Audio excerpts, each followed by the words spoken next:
നമസ്കാരം. ജയശങ്കർ, വള്ളുവനാട് മാട്രിമോണിയൽ, ഒറ്റപ്പാലം. ഇന്ന് പറയാൻ പോകുന്ന പെൺകുട്ടി പൂജ എന്നാണ് കുട്ടിയുടെ പേര്. പൂജയുടെ വയസ്സ് വന്നിട്ട് 26,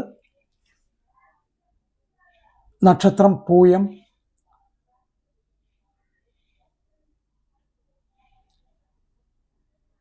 ബിടെക് ആണ് ക്വാളിഫിക്കേഷൻ, ഹയസ്റ്റ് ക്വാളിഫിക്കേഷൻ ബിടെക് ആണ്. ജ്യോതി എഞ്ചിനീയറിംഗ് കോളേജിൽ നിന്നാണ് ബിടെക് പാസ്സായിരിക്കുന്നത്. IBS ഇൻഫോപാക്കിൽ, IBS എന്ന് പറഞ്ഞ കമ്പനിയിലാണ് വർക്ക് ചെയ്യുന്നത്, എറണാകുളത്ത് ഇൻഫോപാക്കിൽ. 160 സെൻറ്റിമീറ്റർ ഹൈറ്റ്, 50 kg വെയിറ്റ്. അച്ഛൻ ബിസിനസ്സാണ്, അമ്മ ഹൗസ് വൈഫ്, ഒരു സഹോദരൻ. ഒറ്റപ്പാലത്തിനടുത്ത് കീഴൂർ എന്ന് പറഞ്ഞ സ്ഥലത്താണ് അവർ സെറ്റിൽ ചെയ്തിരിക്കുന്നത്. ഒരു മിഡിൽ ക്ലാസ് ഫാമിലി. പൂജ കുറിച്ച് ഒരിക്കൽ കൂടെ ഞാൻ പറയാം. പൂജ പൂയം നക്ഷത്രം, കാസ്റ്റ് നായർ, 26 വയസ്സ്, 160 centimetre height, 50 kg weight. BTech Jyothi engineering കോളേജിൽ നിന്നാണ് പാസ്സായിരിക്കുന്നത്. IBS ഇൻഫോപാക്കിലുള്ള IBS എന്ന് പറഞ്ഞ സ്ഥാപനത്തിലാണ് വർക്ക് ചെയ്യുന്നത്, എറണാകുളത്ത്. അച്ഛൻ ബിസിനസ്, അമ്മ ഹൗസ് വൈഫ്, സഹോദരൻ ഒരാൾ. കീഴൂർ എന്ന് പറഞ്ഞ സ്ഥലത്ത്, ഒറ്റപ്പാലത്തിനടുത്ത് കീഴൂർ എന്ന് പറഞ്ഞ സ്ഥലത്താണ് ഇവർ സെറ്റിൽ ചെയ്തിരിക്കുന്നത്. ഒരു മിഡിൽ ക്ലാസ് ഫാമിലി. അപ്പോൾ താല്പര്യമുള്ള എൻ്റെ അടുത്ത് വന്നിട്ടുണ്ടായിരുന്നു. അച്ഛനും അമ്മയൊക്കെ ഞാൻ നന്നായിട്ട് സംസാരിച്ച് ഉള്ളൊരു ഫാമിലിയാണ്. കുട്ടിയെ ഞാൻ കണ്ടിട്ടില്ല, അച്ഛനും അമ്മയൊക്കെ നന്നായിട്ട് സംസാരിച്ചിരുന്നു. നല്ലൊരു ഫാമിലി.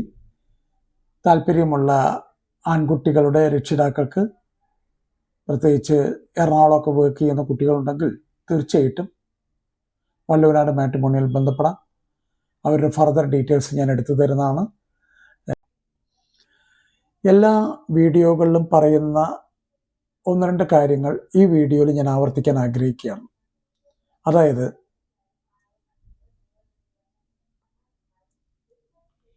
ഒരു വിവാഹം പ്രായമെത്തിയ കുട്ടി വീട്ടിലുണ്ടെങ്കിൽ അച്ഛനമ്മയ്ക്ക് കുറച്ച് ടെൻഷനാണ്. ഇനിയിപ്പോൾ ഇതൊക്കെ എങ്ങനെയൊക്കെ ഏതൊക്കെ ഒരു വല്ലാത്ത അവസ്ഥയാണ്. കാരണം എവിടെ രജിസ്റ്റർ ചെയ്യണം, മാട്രിമോണിയിൽ രജിസ്റ്റർ ചെയ്യണോ എന്നുള്ള കാര്യങ്ങളൊക്കെ കുറച്ച് ഒരു ബുദ്ധിമുട്ടുണ്ടാക്കുന്നതാണ്. എങ്ങനെയൊക്കെയാണ് കാര്യങ്ങൾ ചെയ്യേണ്ടത് എന്നുള്ളതൊന്നും ഇപ്പോൾ എല്ലാം ഒരു സംശയമായിരിക്കും. പല ദിക്കിന്നും പല തരത്തിലുള്ള പരാതികളും കാര്യങ്ങളൊക്കെ കേൾക്കുമ്പോൾ നമ്മളാകെ വറീഡാണ്. അപ്പോൾ അതൊക്കെ ഒന്ന് മനസ്സിലാക്കി കഴിഞ്ഞാൽ കുറച്ച് എളുപ്പമായിരിക്കും. എന്താണ് അതിനുവേണ്ടി ചെയ്യേണ്ടത് എന്നുള്ളത് ഒരു 2-3 പോയിന്റുകൾ ഞാൻ പറയാം. അതൊന്ന് ശ്രദ്ധിച്ച് മനസ്സിലാക്കി കഴിഞ്ഞാൽ നിങ്ങൾക്ക് വളരെ എളുപ്പമായിരിക്കും കാര്യങ്ങൾ. ഒന്ന്, കല്യാണപ്രായമെത്തിയ അല്ലെങ്കിൽ വിവാഹപ്രായമെത്തിയ കുട്ടിയുമായിട്ട് അച്ഛനമ്മമാർ ഒന്ന് നന്നായിട്ട് സംസാരിക്കുക. രക്ഷിതാക്കൾ അല്ലെങ്കിൽ വീട്ടിലുള്ളവർ നന്നായിട്ടൊന്ന് സംസാരിക്കണം. എന്താണ് ഈ നന്നായിട്ട് സംസാരിക്കുക എന്ന് പറഞ്ഞു കഴിഞ്ഞാൽ, അവരുടെ അഭിപ്രായങ്ങൾ മൊത്തം കേൾക്കാൻ ശ്രമിക്കണം. ഇങ്ങനെ സംസാരിക്കുന്ന സമയത്തായിരിക്കും ചിലപ്പോൾ ആ കുട്ടി പറയുക, എനിക്ക് വേറൊരു ലവ് അഫെയർ ഉണ്ട്, ഇപ്പം നിങ്ങൾ നോക്കണ്ട എന്നൊക്കെ പറയും.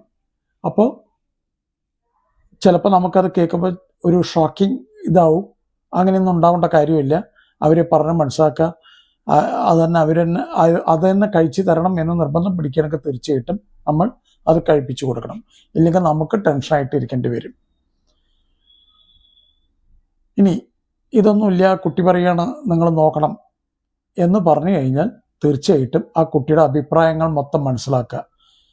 ഈ അഭിപ്രായങ്ങൾ പറയുന്ന സമയത്ത് ആ കുട്ടിക്കുണ്ടാവും ജോലി സ്ഥലം ഇന്നതാവണം, ഇന്ന ക്വാളിഫിക്കേഷൻ വേണം, ഇത്ര ഹൈറ്റ് ഉണ്ടെങ്കിൽ നന്നായി, വെയിറ്റ് ഇതിൽ കൂടുതരുത്, ഇങ്ങനെയൊക്കെ പല കാര്യങ്ങൾ ആ കുട്ടികൾ പറയും. ഇപ്പോഴത്തെ കാലത്ത് വളരെ കൃത്യമായിട്ട് കാര്യങ്ങളൊക്കെ പറയുന്ന കുട്ടികളാണ് എല്ലാവരും. അത് നന്നായിട്ട് മനസ്സിലാക്കുക, നന്നായിട്ട് സംസാരിക്കുക. ഒരു തരത്തിലുള്ള വഴക്കോ ബഹളോ ഉണ്ടാവരുത്. നന്നായിട്ട് സംസാരിച്ച് കാര്യങ്ങളൊക്കെ മനസ്സിലാക്കാൻ ശ്രമിക്കുക, അച്ഛനും അമ്മയും. അടുത്തത്, നിങ്ങളുടെ തറവാട്ട് ക്ഷേത്രം അല്ലെങ്കിൽ നമ്മുടെ നാട്ടിൽ പറയുന്ന ധർമ്മദൈവങ്ങൾ അല്ലെങ്കിൽ കുടുംബക്ഷേത്രം ഒക്കെ ഒന്ന് നന്നായിട്ട് പ്രാർത്ഥിക്കുക. അതിനുശേഷം നല്ലൊരു പ്രൊഫൈൽ എഴുതി ഉണ്ടാക്കുക. എന്താണ് ഈ പ്രൊഫൈൽ എഴുതി ഉണ്ടാക്കുമ്പോൾ? എഴുതി കഴിഞ്ഞതിന് ശേഷം ആദ്യം ചെയ്യേണ്ടത് 2-3 വട്ടെങ്കിലും ഒന്ന് വായിച്ചു നോക്കുക.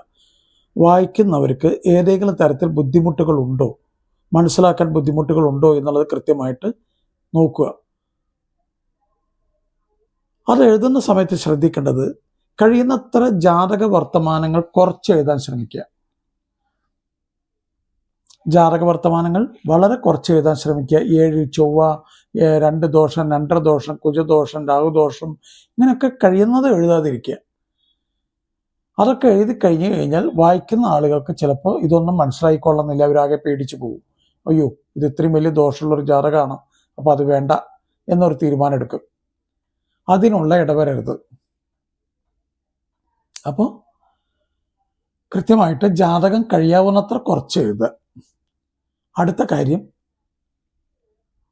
പ്രൊഫൈലിൽ എന്താണോ പഠിച്ചിരിക്കുന്നത്, ഈവൻ സ്കൂൾ തൊട്ട് കോളേജ്, പോസ്റ്റ് ഗ്രാജുവേഷൻ, ഇതെല്ലാം കൃത്യമായിട്ട് ഏതാണ് ഇൻസ്റ്റിറ്റ്യൂഷൻ, എന്താണ് സബ്ജക്റ്റ്, എല്ലാ കാര്യങ്ങളും നന്നായിട്ട് എഴുതി വയ്ക്കുക. എന്നാൽ ജനത്തിന് വായിക്കുമ്പോൾ മനസ്സിലാക്കാൻ പറ്റും. ഓ ഗുഡ്, ഏത് ഇൻസ്റ്റിറ്റ്യൂട്ട് ആയിക്കോട്ടെ. ചിലർ ചെന്നൈ IIT എന്ന് പാസ്സായാൽ പോലും എഴുതും MTech BTech എന്ന് മാത്രമേ എഴുതുള്ളൂ, വേറൊന്നും എഴുതില്ല. കാരണം അവരെ സംബന്ധിച്ച് അതൊരു നിസ്സാര കാര്യമാണ്. പക്ഷെ വായിക്കുന്ന ആളെ സംബന്ധിച്ച് അത് വലിയ കാര്യമാണ്. അപ്പോൾ അതൊക്കെ ഒന്ന് മനസ്സിലാക്കുക. ഏത് കോളേജ് ആയിക്കോട്ടെ കൃത്യമായിട്ട് കോളേജിൻ്റെ പേര്, സ്ഥലം, ഇതൊക്കെ ഒന്ന് എഴുതി കഴിഞ്ഞാൽ വളരെ കൃത്യമായിട്ട് മനസ്സിലാക്കാൻ പറ്റും. അടുത്തത് ജോലി കാര്യങ്ങളെക്കുറിച്ച്. പ്രൊഫൈലിൽ മറ്റുള്ള കാര്യങ്ങളൊക്കെ വേണം, പക്ഷേ ഇത് ഞാൻ എടുത്തു പറയുകയാണ്. ഈ 3-4 പോയിന്റ് ഒന്ന് ശ്രദ്ധിക്കേണ്ട പോയിന്റാണ്. അതാണ് ഞാൻ എടുത്തു പറയുന്നത്. ഏത് സ്ഥാപനത്തിലാണ് ജോലി ചെയ്യുന്നത്? കോർപ്പറേറ്റ് കമ്പനിയാണോ, ഗവൺമെൻറ് സെക്ടറാണോ, സ്റ്റേറ്റ് ഗവൺമെൻറ് ആണോ, സെൻട്രൽ ഗവൺമെൻറ് ആണോ, ഇതെല്ലാം കൃത്യമായിട്ട് എഴുതണം. എന്താണ് ഡെസിഗ്നേഷൻ, അത് കൃത്യമായിട്ട് എഴുതണം. എത്ര രൂപയാണ് ശമ്പളം? CTC, കോർപ്പറേറ്റ് കമ്പനികളൊക്കെ പറയുന്ന വാക്കാണ് CTC, കോസ്റ്റ് ടു കമ്പനി. എത്ര രൂപയാണ് ഓഫർ ലെറ്ററിൽ പറഞ്ഞിരിക്കുന്നത് വെച്ചാൽ അതാണ് സാലറി. പ്ലസ് നിങ്ങൾക്ക് ചിലപ്പോൾ ഇൻസെൻറ്റീവ് ഉണ്ടാവാം, ബോണസ് ഉണ്ടാവാം, അങ്ങനെ പല കാര്യങ്ങളും ഉണ്ടാകാം. അപ്പോൾ അതൊക്കെ ഒന്ന് കൃത്യമായിട്ട് എഴുതാൻ പറ്റും. ചില ആളുകൾക്ക് ട്രാവലിംഗ് എക്സ്പെൻസ് ഒക്കെ ഉണ്ടാവും, കോട്ടേഴ്സ് ഉണ്ടാവും. ഫോറിനിലൊക്കെ ഉള്ളവർക്കാണെന്ന് വെച്ചാൽ ഫ്ലൈറ്റ് ടിക്കറ്റ് കാര്യങ്ങളൊക്കെ ഉണ്ടാവും. അപ്പോൾ അതൊക്കെ സാലറിയുടെ പാർട്ടാണെന്ന് മനസ്സിലാക്കണം, അതൊക്കെ എഴുതണം. അപ്പോൾ ഇത്തരം കാര്യങ്ങളൊക്കെ എഴുതി കഴിഞ്ഞാൽ ഏകദേശം പ്രൊഫൈല് ഒരുവിധം ജനത്തിന് മനസ്സാവുന്ന രീതിയിൽ, ഹൈറ്റ്, വെയിറ്റ്, അതൊക്കെ വേണം. അതെല്ലാം എഴുതി കഴിഞ്ഞ് കഴിഞ്ഞാൽ എന്തെങ്കിലും നിങ്ങൾക്ക് സ്പെഷ്യൽ നോട്ടായിട്ട് എഴുതാനുണ്ടെങ്കിൽ അതുകൂടി എഴുതുക. അത് എഴുതി കഴിഞ്ഞ് കഴിഞ്ഞാൽ നല്ലൊരു മാട്രിമോണിയൽ സൈറ്റിൽ പോയിട്ട് രജിസ്റ്റർ ചെയ്യുക. ഈ നല്ല മാട്രിമോണിയൽ സൈറ്റ് എന്ന് പറഞ്ഞാൽ ഇന്നത്തെ കാലത്ത് അത് കണ്ടുപിടിക്കുക എന്ന് പറഞ്ഞാൽ ഒരു ബുദ്ധിമുട്ടുള്ള പണിയാണ്. ഒരു 1-2 പേരെങ്കിലും നല്ല അഭിപ്രായം പറയുന്നുണ്ടെങ്കിൽ അത് ചെയ്യുക. മുഴുവൻ അഡ്വർടൈസ്മെൻറ്റിൻ്റെ ബലത്തിലും അല്ലെങ്കിൽ എന്താ പറയുക, ഏതെങ്കിലും ഒരാളുടെ ശരിയായി എന്നൊക്കെ പറഞ്ഞിട്ട് നമ്മൾ പോയിട്ട് ജോയിൻ ചെയ്യും. അപ്പം അതൊന്നും ഒരു തെറ്റൊന്നുമല്ല. പക്ഷേ ഏതെങ്കിലും ഒരാളുടെ ശരിയായി എന്ന് പറഞ്ഞിട്ട് നമ്മുടെ ശരിയായിക്കൊള്ളുന്നൊന്നുമില്ല. നമ്മൾ ചെയ്യേണ്ട കാര്യങ്ങൾ കൃത്യമായിട്ട് അന്വേഷിക്കുക. എത്ര രൂപയാണ് നിങ്ങളുടെ ടേംസ് ആൻഡ് കണ്ടീഷൻ, എന്തൊക്കെയാണ്? കല്യാണ സമയത്ത് കല്യാണം ശരിയായി കഴിഞ്ഞാൽ ഏതെങ്കിലും തരത്തിലുള്ള പൈസയോ കാര്യങ്ങളോ നിങ്ങൾ ആവശ്യപ്പെടുമോ എന്നെല്ലാ കാര്യങ്ങളും കൃത്യമായിട്ട് ചോദിക്കണം. എല്ലാം കൃത്യമായിട്ട് മനസ്സിലാക്കി വയ്ക്കുക. എന്നിട്ടാണ് രജിസ്റ്റർ ചെയ്യാവൂ. രജിസ്റ്റർ ചെയ്തതിന് ശേഷം അവർ പ്രൊഫൈൽ അയച്ചു തരും. ആ പ്രൊഫൈലുകൾ മക്കൾക്ക് കാട്ടിക്കൊടുക്കുക. അവർ പറയും ഫോട്ടോ കൊണ്ടുവരൂ, ഫോട്ടോ കാട്ടിക്കൊടുക്കുക. മറ്റുള്ള കുട്ടികളുടെ അച്ഛനമ്മമാരുടെ അടുത്ത് ചോദിക്കുക, ഫോട്ടോ ആവശ്യപ്പെടുക. എന്നിട്ടത് നമ്മുടെ മക്കൾക്ക് കാട്ടിക്കൊടുക്കുക. അതേപോലെ തന്നെ നമ്മുടെ മക്കളുടെ ഫോട്ടോ മറ്റുള്ള കുട്ടികളുടെ അച്ഛന്മാർക്കോ അമ്മമാർക്കോ അയച്ചു കൊടുക്കുക. അങ്ങനെ ഫോട്ടോ ഇഷ്ടപ്പെട്ടു, എവറിത്തിങ് ഓക്കെ. അപ്പോൾ അടുത്ത കാര്യമാണ് ജാതകം നോക്കൽ. ജാതകം നോക്കി ഏതെങ്കിലും ഒരു ജ്യോത്സ്യൻ പറയുകയാണ് അത് ചേരില്ല എന്ന് പറഞ്ഞാൽ അടുത്തൊരു ജ്യോത്സ്യൻ്റെ അടുത്ത് പോകണം. നല്ല ഫാമിലിയാണ്, 2 പേർക്കും ഇഷ്ടമായി എങ്കിൽ തീർച്ചയായിട്ടും 3, 4, 5 പണിക്കരെടുത്ത് പോയാലും വിരോധമില്ല. കാരണം അതൊരു മേലിന്നും കീഴ്ന്നും ഒഴിയാൻ പറ്റാത്തൊരു സംഭവമാണ്. അപ്പോൾ അതിനെ കുറച്ച് ഡിസ്റ്റൻസ് കീപ്പ് ചെയ്യുന്നത് നല്ലതായിരിക്കും. നോക്കണ്ടെന്നല്ല ഞാൻ പറഞ്ഞതിൻ്റെ അർത്ഥം. ഏതെങ്കിലും ഒരു ജ്യോത്സ്യൻ പറയുകയാണ് അത് വെച്ച് മുന്നോട്ട് പോയിക്കോളൂ എന്ന് പറഞ്ഞാൽ നിങ്ങളുടെ ധർമ്മദൈവങ്ങളെ പ്രാർത്ഥിക്കുക, മുന്നോട്ട് പോവുക, ബാക്കിയൊക്കെ വരുന്നിടത്ത് വെച്ച് കാണാം. അല്ലാതെ നമുക്ക് ജാതകത്തിൽ റിസർച്ച് നടത്തേണ്ട ഒരു ആവശ്യമില്ല. അങ്ങനെ ജാതകവും ശരിയായി. അടുത്ത ചടങ്ങാണ് നാട്ടിൽ കണ്ടുവരുന്നത്, പെണ്ണ് കാണൽ ചടങ്ങ്. ഒരു കാരണവശാലും ചാടിക്കേറി ഒരു പെണ്ണ് കാണൽ ചടങ്ങിന് പോകരുതെന്നാണ് എൻ്റെ ഒരഭിപ്രായം. ചായ ലഡു ഇതൊക്കെ കഴിച്ചു, എന്നിട്ട് അവിടെ പോയിട്ട് ഒന്നും പറയാൻ പറ്റുന്നില്ല, എന്നിട്ട് 2 ദിവസം കഴിഞ്ഞിട്ട് നോന്ന് പറയുന്നതിനെക്കാട്ടിലൊക്കെ നല്ലത് കുട്ടികൾ തമ്മിൽ വാട്സാപ്പ് നമ്പർ എക്സ്ചേഞ്ച് ചെയ്ത് നല്ലൊരു ഫ്രണ്ട്ഷിപ്പ് ബിൽഡപ്പ് ചെയ്യുക. ഫ്രണ്ട്ഷിപ്പ് ബിൽഡപ്പ് ചെയ്തതിന് ശേഷം തീർച്ചയായിട്ടും അവർ ഒരു 4-5 കാര്യങ്ങൾ ഡിസ്കസ് ചെയ്യണം. കുട്ടികൾ ചോദിക്കണം, അങ്ങോട്ടും ഇങ്ങോട്ടും ചോദിക്കണം, ഏതെങ്കിലും തരത്തിൽ ലവ് അഫെയർ വല്ലതും ഉണ്ടോ എന്ന് ചോദിക്കണം. ലൈവായിട്ട് ഉണ്ടെങ്കിൽ അവിടെ വെച്ച് ഡ്രോപ്പ് ചെയ്യണം. അതില്ല, നമുക്ക് മുന്നോട്ട് പോകാം എന്ന് പറഞ്ഞു കഴിഞ്ഞു കഴിഞ്ഞാൽ തീർച്ചയായിട്ടും അടുത്ത കാര്യങ്ങളൊക്കെ സംസാരിക്കുക. എന്താണ് ഈ അടുത്ത കാര്യങ്ങൾ എന്ന് പറഞ്ഞു കഴിഞ്ഞാൽ, നമ്മൾ കുടുംബം ഫാമിലി ബാക്ക്ഗ്രൗണ്ട് മസ്റ്റായിട്ട് ചെക്ക് ചെയ്യണം. സംസാരിക്കുക. അച്ഛൻ എന്തായിരുന്നു, അമ്മ എന്തായിരുന്നു, അച്ഛൻ്റെ ക്വാളിഫിക്കേഷൻ എന്താ, അമ്മയുടെ ക്വാളിഫിക്കേഷൻ എന്താ, സഹോദരങ്ങളുണ്ടെങ്കിൽ എന്താണ് ചെയ്യുന്നത്, അവരുടെ ക്വാളിഫിക്കേഷൻ എന്താ, അവർ മാരേജ് കഴിഞ്ഞോ, എല്ലാ കാര്യങ്ങളും നന്നായിട്ട് അന്വേഷിക്കുക. ഈ വക കാര്യങ്ങളെല്ലാം അച്ഛനും അമ്മയ്ക്കും പറഞ്ഞു കൊടുക്കും വേണം. കാരണം എല്ലാ കാര്യങ്ങളും അച്ഛനും അമ്മയ്ക്ക് ചോദിച്ച് മനസ്സിലാക്കാൻ പറ്റിയെന്ന് വരില്ല. അപ്പോൾ ഫാമിലി ബാക്ക്ഗ്രൗണ്ട് കഴിഞ്ഞു കഴിഞ്ഞാൽ അടുത്തത് എഡ്യൂക്കേഷൻ. എന്താണ് പഠിച്ചിരിക്കുന്നത്, എവിടെയാണ് പഠിച്ചിരിക്കുന്നത്, ഏതായിരുന്നു സ്ഥലം, എന്തായിരുന്നു സബ്ജക്റ്റ്, ഈ വക കാര്യങ്ങളെക്കുറിച്ച് നല്ലൊരു ഡിസ്കഷൻ നടക്കണം. നമുക്കൊരിക്കലും അറിയാൻ പറ്റില്ല ഇവരെന്താ പഠിച്ചിരിക്കുന്നത്. ഇവരിങ്ങനെ എഴുതി വിടുന്നുണ്ട്, നമുക്കറിയില്ല. ഇതിൻ്റെ ഒന്നും വാലിഡിറ്റി നമുക്ക് ചെക്ക് ചെയ്യാനുള്ള സംവിധാനം വളരെ കുറവാണ്. ചെക്ക് ചെയ്യണമെങ്കിലൊക്കെ ചെക്ക് ചെയ്യാം, പക്ഷെ വളരെ കുറവാണ്.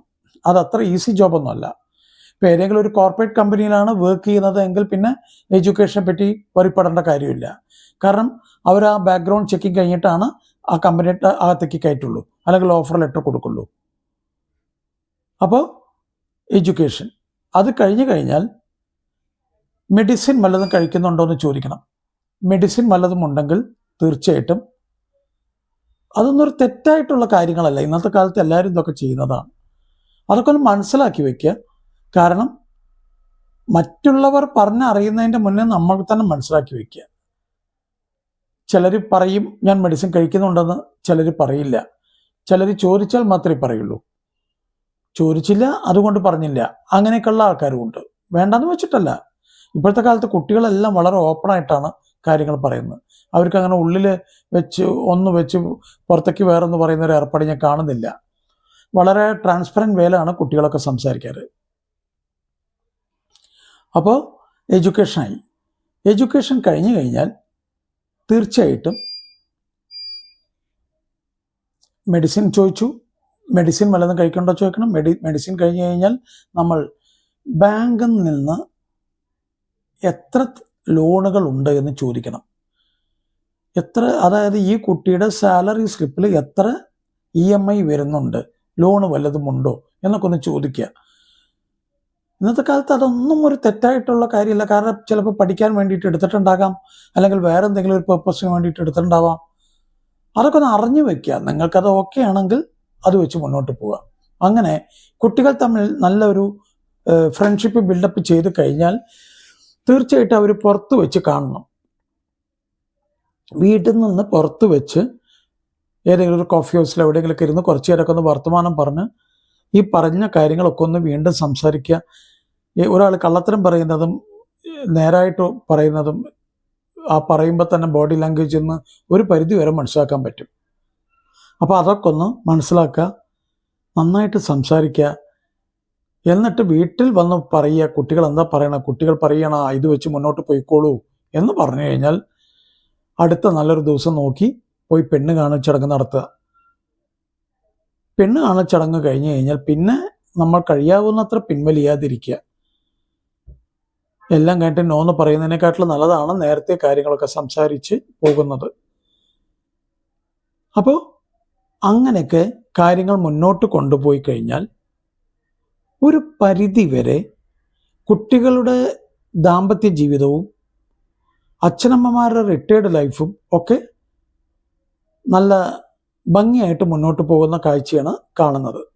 അല്ലെങ്കിലൊക്കെ ടെൻഷനാണ്. കല്യാണം ദിവസം തൊട്ടേ ടെൻഷനായിരിക്കും. അപ്പോൾ ഇതൊന്നും ഉണ്ടാവാൻ പാടില്ല. കല്യാണം അല്ലെങ്കിൽ വിവാഹം എന്ന് പറയുന്നത് നമ്മളെ സംബന്ധിച്ച് വളരെ മംഗളകരമായിട്ടുള്ളൊരു ചടങ്ങാണ്. ഒരു തരത്തിലുള്ള ടെൻഷൻ ഉണ്ടാവരുത്. കഴിയാവുന്നത്ര നേരത്തെ കാലത്ത് സംസാരിച്ച് വയ്ക്കുക. എല്ലാം ഭംഗിയായിട്ട് നടത്താൻ വേണ്ടി ശ്രമിക്കുക. എല്ലാവർക്കും മംഗളാശംസകൾ. നന്ദി, നമസ്കാരം. ജയശങ്കർ, വള്ളുവനാട് മാട്രിമോണിയൽ, ഒറ്റപ്പാലം.